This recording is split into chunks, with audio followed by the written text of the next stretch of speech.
Muito bem-vindos a mais uma aula do nosso curso de Perícia Técnica Judicial. A nossa aula hoje é a de número 11 e nós vamos falar sobre o processo eletrônico. A propósito, quem ainda não comprou a apostila, corre lá e clica no link comprar apostila de perícia. Essa semana nós terminaremos o nosso módulo jurídico. A partir da semana que vem, nós vamos entrar no módulo tecnológico, que é direcionado exclusivamente para arquitetos e engenheiros. Portanto, quem ainda não comprou a apostila precisa fazer isso, pois o módulo tecnológico irá se basear em todos os exemplos dados na apostila. Nós faremos uma análise técnica em cima de cada exemplo daquele que está na apostila. Portanto, quem tiver sem apostila vai ficar perdido nos dias das aulas, ok? Então, quem não comprou ainda, corre lá no link comprar apostila de perícia. Como eu venho dizendo desde o começo, a apostila complementa as aulas, assim como as videoaulas complementam a apostila. Então, não deixem de comprar, porque o material está muito bom, reunido com as videoaulas. Vocês estão tendo um curso com bastante informação. Bom, e quem aí já comprou a apostila, já recebeu o link de convite para participar daquela plataforma que eu falei para vocês, que nós iremos falar uns com os outros, onde vocês poderão tirar dúvidas diretamente comigo, além dos arquivos didáticos estarão lá disponíveis para você, assim como os slides que a gente passa nas videoaulas, ok? Esses slides já estão lá disponíveis e quem já comprou a apostila já recebeu o link do convite. Por acaso, se você tiver comprado a apostila e não tiver recebido esse link, me manda um e-mail avisando, ok? Que eu vou enviar para vocês novamente. Eu preciso que vocês me avisem se não estão recebendo o convite da plataforma. Muito bem, então vamos à nossa aula de número 11, que é referente ao tópico número 4 do módulo 2 da apostila, o processo eletrônico. Vamos lá, hoje nós estamos na nossa aula de número 11, que é referente ao tópico 4 do módulo 2 da apostila. Mais uma vez aí, quem não comprou a apostila, corre lá, clica no link que tem escrito abaixo do comprar apostila de perícia, porque essa semana nós estamos terminando o nosso módulo jurídico. A apostila já está fazendo falta para quem não tem, porque fica mais difícil de acompanhar as videoaulas. Além disso, na semana que vem, prestem atenção, nós vamos começar o nosso módulo tecnológico, que é direcionado especificamente a arquitetos e engenheiros. E nós vamos dar as aulas do módulo tecnológico totalmente em cima dos exemplos de laudos, de réplicas que estão na apostila. E eu não vou transcrever aqui nos slides porque ficaria enorme, ocuparia muito espaço de slide. Não é necessário porque está tudo na apostila. Então, eu vou começar a mostrar para vocês todo o raciocínio e análise técnica que deve ser feito em cima de cada laudo, as possibilidades que existem de processos, de objetos que correspondem à construção civil, à arquitetura. O processo eletrônico, vamos aprender como lidar com ele. Existem dois tipos de processo. O processo digitalizado, que é aquele que começou físico e foi escaneado e se tornou eletrônico, digitalizado. O processo eletrônico é aquele que já começou desde seu surgimento de forma eletrônica. Bom, isso aí é a primeira coisa que vocês precisam saber. Qual é a diferença entre o processo digitalizado para o processo eletrônico? Ambos ficam disponíveis e acessíveis pela internet. Porém, o digitalizado teve lá sua origem como físico. Ele estava no papel e começou a ser escaneado pelos servidores do Poder Judiciário para que se possa colocar o arquivo dentro da internet, dentro do servidor, para que as pessoas consigam visualizar o processo que começou físico lá na internet. Já o processo eletrônico é aquele que já começou de forma eletrônica, ele nunca foi físico. Então, essa diferença é básica e fundamental.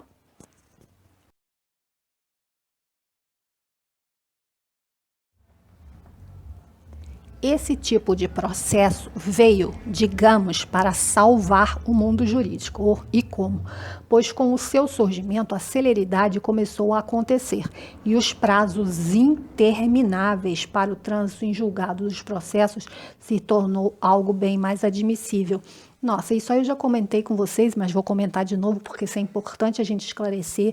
Se não fosse o processo eletrônico, eu volto a dizer que eu não sei o que seria do mundo jurídico, porque não existe espaço físico para guardar tanto papel. Então, o processo eletrônico veio aí para agilizar. O Poder Judiciário tinha atrasos de processos, tinha processos que ficavam anos parados lá por falta de algum elemento que realmente pudesse fazer que aquele processo finalizasse. O processo eletrônico trouxe muito mais agilidade, principalmente na logística para trabalhar com ele. Os auxiliares da justiça, assim como o juiz, assim como os próprios servidores, eles podem fazer tudo de onde eles estiverem através do computador. Não precisa mais que se faça muitos dos trabalhos que o perito precisava fazer e que o advogado precisava fazer, que era ir até o cartório, não é necessário mais, porque se faz toda a petição, todas as vistas de processo, a gente consegue fazer tudo pela internet. Então, quer dizer, toda essa logística de ir e vir, essa perda de tempo que se fazia cada vez que os profissionais precisavam se deslocar para chegar até o cartório, tudo isso acabou. Esse tempo vai ser reduzido em 90%, porque esse tempo, se for contabilizado, gastava a maior parte do tempo que as pessoas tinham, muitas vezes. Então, quando é cidade grande, que a pessoa perde um tempão se deslocando de um lugar para o outro, quer dizer, é incontável praticamente o tempo que se economizou com esse tipo de processo. Agora, sendo eletrônico, você visualiza de casa, do escritório, peticiona de casa ou do escritório, aonde você estiver, se você estiver viajando, você também consegue acessar o seu processo. Assim estão trabalhando os advogados e os peritos. Então, realmente um benefício que não tem como a gente avaliar o tamanho e a extensão dele, né? A gente precisava colocar na caneta e começar a contabilizar tudo de tempo que economizou. É uma coisa absurda, é bárbara. Apesar de muita coisa ainda ter que ser corrigida, melhorada, mas isso é normal. Tudo que começa, né? Começa com muitos erros acontecem, mas isso vai sendo aprimorado com o tempo.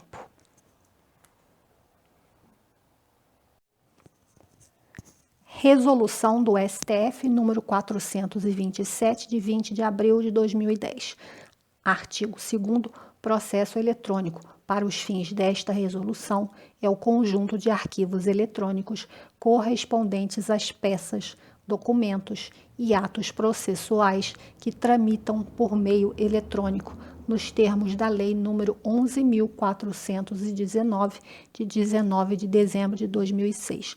Então, pessoal, essa aí é a resolução do STF, essa aí é a lei número 11.419, de 19 de dezembro de 2006, onde tudo isso aí foi regulamentado, a questão do processo eletrônico, e eles dão essa definição para o processo eletrônico, que são arquivos eletrônicos correspondentes o quê? Às peças, aos documentos e atos processuais. Sim, então, todos os despachos do juiz são por meio eletrônico, todas as petições de advogados e de peritos são por meio eletrônico, e todos os avisos que precisam ser dados, todos os atos processuais, como nomeações e etc., tudo isso vai por meio eletrônico.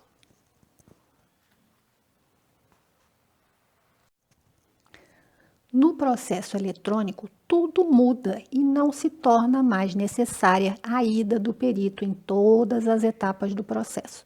Na verdade, ele só precisará estar fisicamente no local, dia e hora da perícia, agendada por ele. No restante, nas petições, ele só precisa entrar na área do perito, no site do Tribunal de Justiça, e fazer a entrega /upload dos arquivos que precisam ser no formato PDF, inclusive o laudo. Para isso, só é necessário que ele tenha feito a sua senha no cadastro presencial na vara respectiva. Diferente do advogado, ele não precisa de token, somente da senha. Bom, o advogado precisa ter um token para acessar os processos que ele está atuando, o perito não precisa disso. O perito precisa ter, sim, uma senha no cartório onde está correndo o processo que ele está atuando, para que ele possa acessar pela internet o processo. Então, se ele não tiver essa senha é cadastrada lá no cartório pelo funcionário do cartório, tá, pessoal? E aí, com essa senha, ele consegue acessar todas as peças do processo.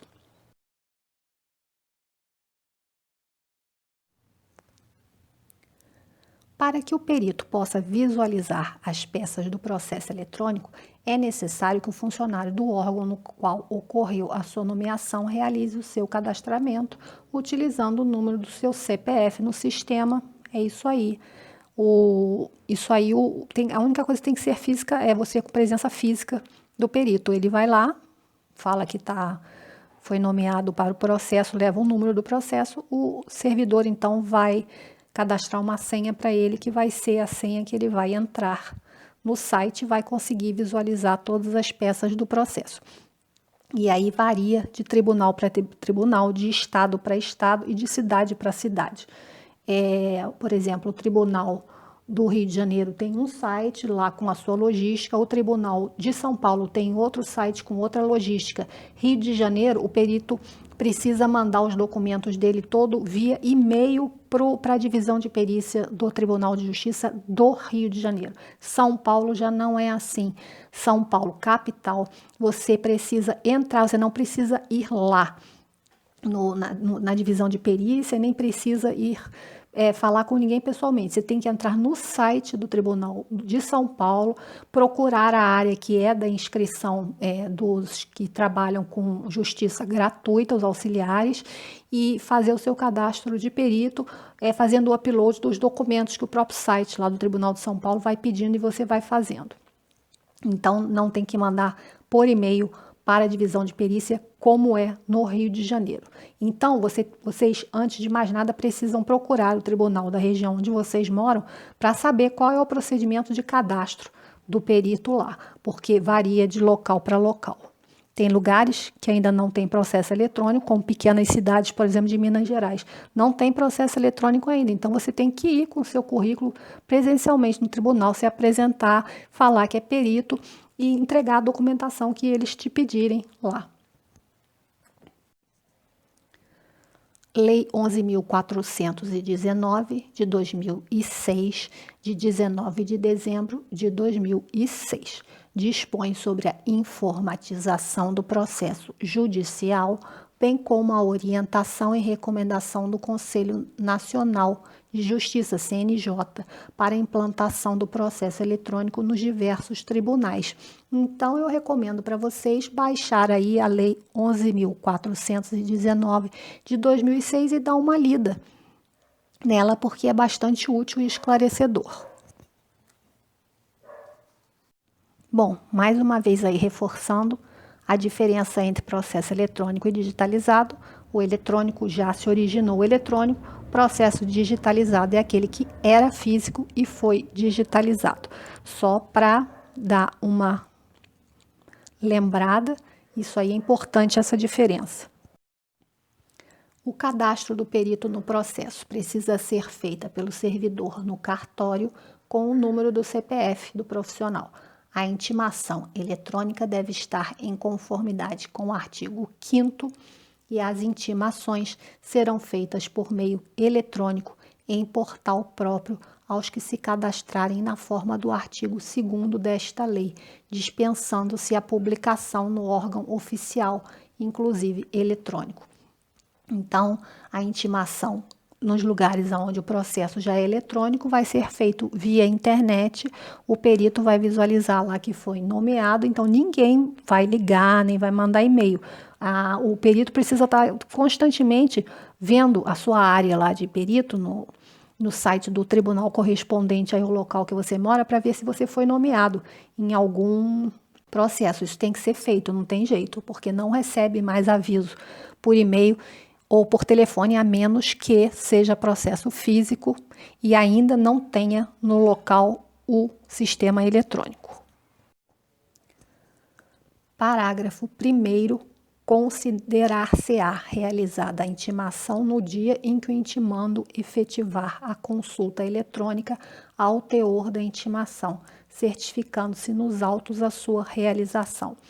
Parágrafo 2º. Na hipótese do parágrafo 1º deste artigo, nos casos em que a consulta se dê em dia não útil, a intimação será considerada como realizada no primeiro dia útil seguinte. Parágrafo 3º. A consulta referida nos parágrafos 1º e 2º deste artigo deverá ser feita em até 10 dias corridos, contados da data do envio da intimação, sob pena de considerar-se a intimação automaticamente realizada na data do término deste prazo. Parágrafo 5º. Nos casos urgentes em que a intimação feita na forma deste artigo possa causar prejuízo a quaisquer das partes, ou nos casos em que for evidenciada qualquer tentativa de burla ao sistema, o ato processual deverá ser realizado por outro meio que atinja a sua finalidade, conforme determinado pelo juiz. Parágrafo 6º. As intimações feitas na forma deste artigo, inclusive da Fazenda Pública, serão consideradas pessoais para todos os efeitos legais. Sim, isso aí é a regulamentação toda de como é feita, né, a tramitação do processo eletrônico. Essa última, o parágrafo 6º, está falando que são consideradas pessoais. Obviamente, quem tem que visualizar, quem tem que responder é o próprio perito no processo eletrônico, né? Isso é óbvio. A menos que pessoas que tenham empresas de perícia, né, que acaba, os assessores têm também a senha, né, para poder acessar o sistema, mas isso não é considerado pelo Poder Judiciário. O que é considerado é que o próprio profissional esteja visualizando, esteja atuando e esteja respondendo às suas intimações, ok? E é o ideal. Essa senha não deve ser passada para ninguém, deve ser de uso pessoal do profissional e não deve ser compartilhada com ninguém, porque isso é um trabalho muito sério, é um trabalho específico do profissional e qualquer erro, né, pode prejudicar. Então, o conselho é que essa senha nunca seja dada a ninguém, só você tenha. Esse parágrafo 1º aí está dizendo que vai ser considerada realizada a intimação no dia em que o intimando efetivar a consulta eletrônica ao teor da intimação, certificando-se nos autos a sua realização. Então, no dia que você visualizar a intimação, é que começará a contar o prazo pelo Poder Judiciário para que você responda, que peticione e responda à intimação. Nos casos aí que a consulta se dê em dia não útil, né, você viu lá no domingo, a intimação será considerada como realizada no primeiro dia útil seguinte, quer dizer, na segunda-feira, que eles vão começar a contar o prazo para você responder. E no parágrafo 3º está falando que a consulta deve ser feita em até 10 dias corridos, contados da data do envio da intimação, sob pena de considerar-se a intimação automaticamente realizada na data do término desse prazo. Quer dizer, se você só vê a intimação depois dos 10 dias, já começou a contar. Começou a contar quando acabou o 10º dia do prazo. Deu para entender isso aí? Então, se você visualizar, por exemplo, no segundo dia da intimação, que a intimação foi colocada lá no sistema eletrônico, vai começar a contar daquele dia em diante o prazo para você responder. Agora, se você não ver dentro desse prazo de 10 dias, começará a contar a partir do 10º dia, o prazo para sua resposta, porque mesmo você não vendo. Então, por isso é que eu digo que aonde já tem o sistema eletrônico é preciso que o profissional fique o tempo todo entrando para ver se tem alguma nomeação. Então, a nossa aula de hoje termina aqui nesse slide com o processo eletrônico. Na aula passada, a aula 10, a gente viu o processo físico, agora a gente viu o processo eletrônico, já dá para a gente entender qual é a diferença de um para o outro, ok? Então, nós vamos continuar com mais 2 aulas do módulo jurídico, depois nós vamos passar para o módulo tecnológico. Até a próxima aula.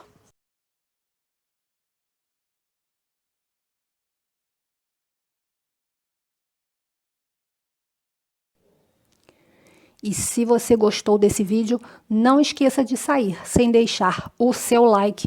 Se você não for inscrito ainda, se inscreva no meu canal. Compartilhe esse vídeo para todo mundo que tem interesse na carreira de perícia. E não esqueça de ativar o sininho para que vocês sejam notificados cada vez que eu postar um vídeo aqui, ok? Então, até o próximo encontro. Bye, bye!